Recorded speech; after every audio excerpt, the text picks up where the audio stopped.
you're not an idiot.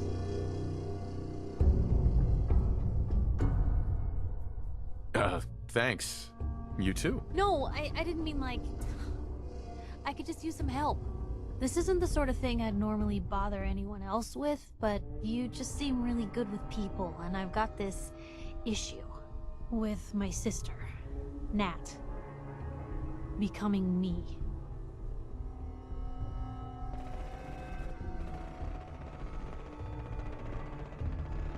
One Piper's enough already. So, what's the issue? Oh, har har. Seriously, though. I mean, think about the life we lead. No offense intended, Blue, but personal safety doesn't exactly seem like either of our strong suits. I can't have her ending up like her big sister. Dodging bullets and running from all the people she pisses off. It's part of the reason I'm on the road so much. Part of the reason I'm here with you. I keep thinking... maybe if I make myself scarce, if I'm not around her enough, she'll cool off. She'll just go back to being sweet, innocent Nat, paper girl, an all-around upstanding citizen. What do I do, Blue?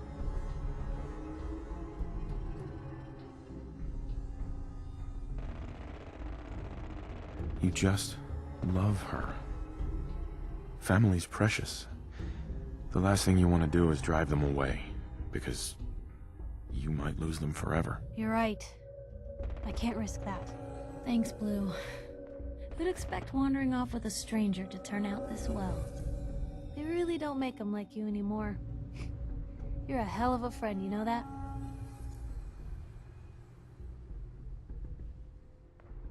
The feeling's mutual, Piper. Ain't that the truth?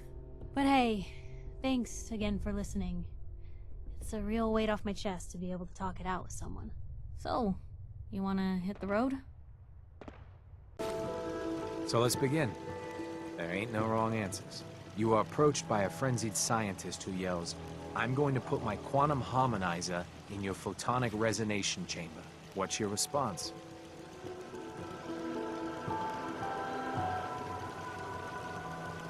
I wouldn't worry. If he did that, it'd cause parabolic destabilization of the fission singularity. Yeah. Next question.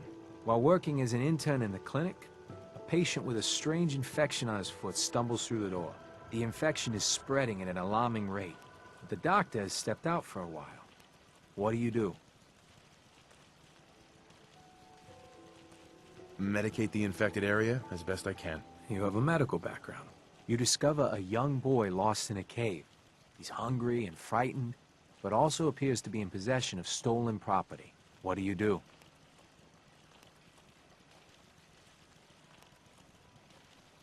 I give the boy a hug and tell him everything will be okay. Very curious. Congratulations! Hey, you made it onto a baseball team. Which position do you prefer? I don't play baseball. I play soccer. Are you certain about that? Never mind. Next question. Your grandmother invites you to tea, but you're surprised when she gives you a pistol and orders you to kill someone. What do?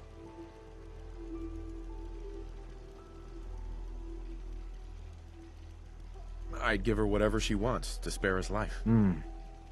Typical Class B. Old Mr. Abernathy has locked himself in his quarters again, and you've been ordered to get him out. How do you proceed? I'd grab a bobby pin and pick the lock. And that is all you do? Nothing else? Wait, don't answer. Next. Oh no. You've been exposed to radiation, and a mutated hand has grown out of your stomach. What's the best course of treatment?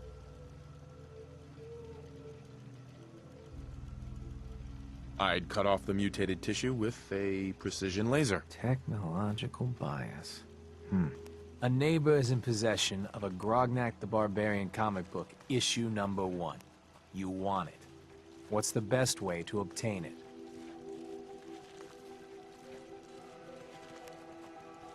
I'd trade him for one of the comic books I own. You're almost done. Last question. You decide it would be fun to play a prank on your father. You enter his private restroom when no one is looking, and...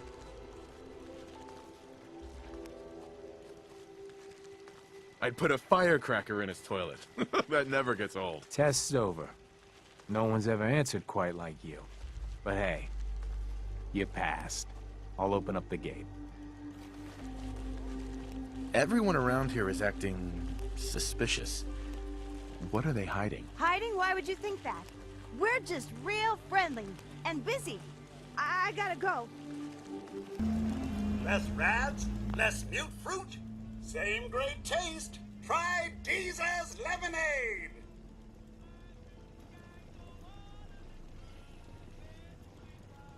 What's the catch? No tricks, no gimmicks, just the best lemonade in Covenant. Free to our special guests. I'm looking into a lost caravan. Can you help? You know what would be great for a lost caravan? Deezer's lemonade! Voted best beverage in Covenant 3 years straight! What's in the lemonade? Deezer's lemonade is made of goodness. 4 special ingredients from sunny, non-irradiated environments, all in 1 cold glass.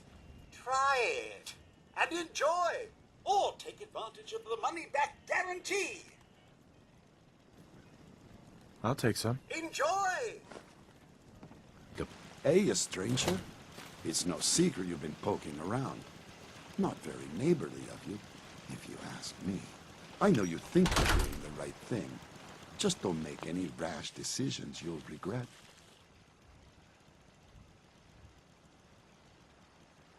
I don't know what you're talking about. If only that were true. Use your best judgment, friend. Outsiders aren't allowed. Why are you here?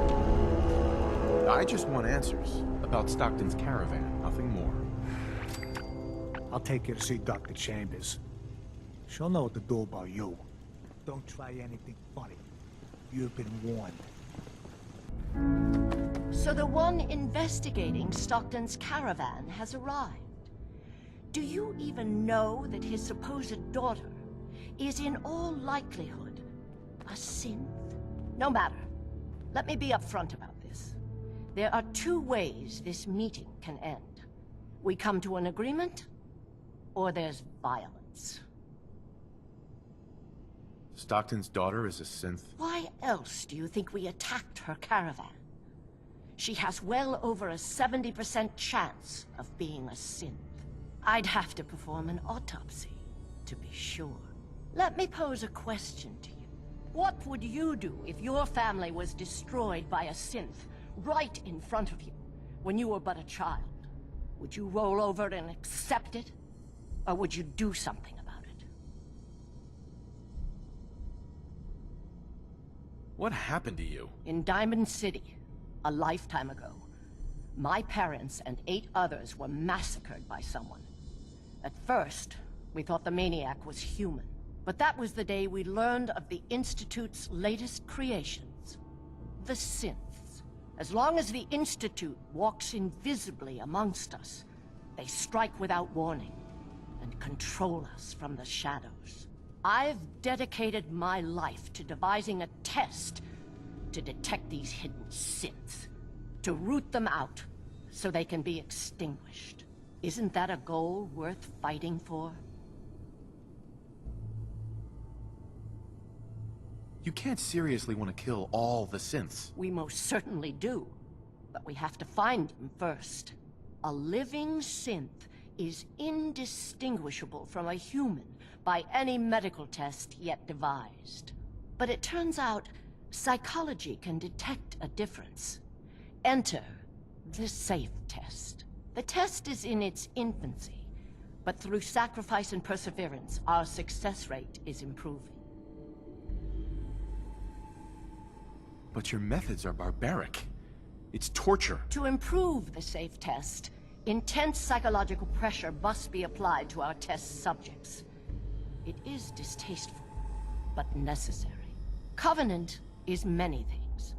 A refuge for the broken people left in the wake of the Institute's rampages.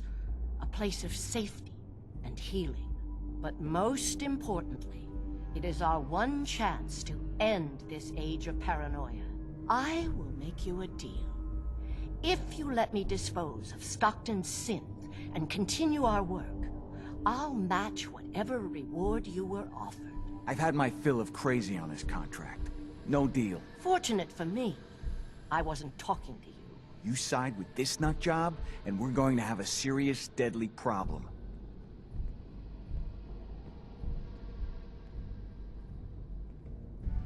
Don't kill the girl. Spare her. She's coming. With us. Impossible. The odds are too great she's an Institute infiltrator.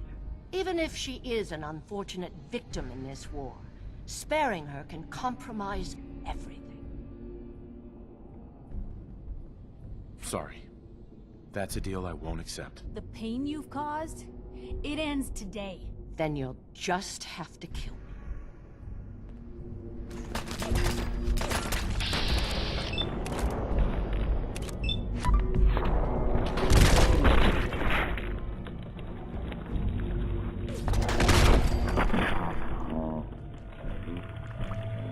Hey. Please don't hurt me. What happened to you? The men. They dragged me away, always with the needles, questions, and the pain. Stupid, stupid questions over and over. I'm Amelia Stockton. I'm not a synth. How can I be sure? Please, you have to believe me. I'm a human being just like you. My father, Old Man Stockton, he will reward you. Just let me out. Please. Blue, you got a minute? Sure thing. Just what you said about Nat. I've been going over it again and again in my head, and what you said was right. Family's too precious. What kind of life is she gonna have if I never go near her again? It's just... sometimes it feels like the only things I've got in life are Nat and the paper. Having someone I can count on, someone like you, it's meant a lot to me. Not a lot of people want to hang around with the nosy reporter.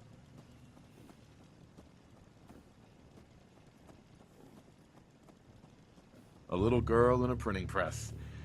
Sounds like a rich life you've made for yourself. Ain't that the truth? I mean, I never started the paper to make friends. I just wanted to right the things I thought were wrong. And when Nat and I first got to Diamond City, there was a lot of wrong. Crooked guards, lousy infrastructure. There was a hole in the exterior wall that was patched over with a bookcase. One bookcase. That's it. I started the paper more as an act of desperation than anything else. Turned out I wasn't the only one who wanted things to change. After the first couple of editions, people may not have agreed with what I said, but everyone was listening. Seriously? One bookcase? Not even some tape? No, but now you can't even tell where the hole was. Brick, real mortar, the works. All because of the paper. When that first edition hit the stands, I felt like I'd finally done something worth doing. But afterwards, things changed. People didn't want to talk the way they used to. Seemed that overnight I'd gone from being Piper, friend and confidant, to Piper, the nosy snoop. A lot of folks, they haven't treated me the same since. Started to feel like the only person I could count on was my little sis.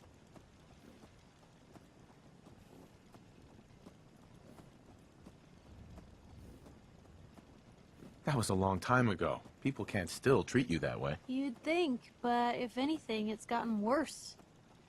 Sure, I've earned some friends back in town, but now I've even got a reputation outside Diamond City. That's why I'm so lucky to have someone like you. You're not afraid of me like everyone else. I was sure that the paper would be the best thing I ever did in my life, but being here with you now I don't know. I've needed someone like you in my life for a long time, Blue. I just never expected I'd actually get them. So thank you for being the friend I can count on. I feel the same way. There's no one I'd rather have watching my back. And I'll be there for you, as long as you'll have me. Now, come on, let's hit the road.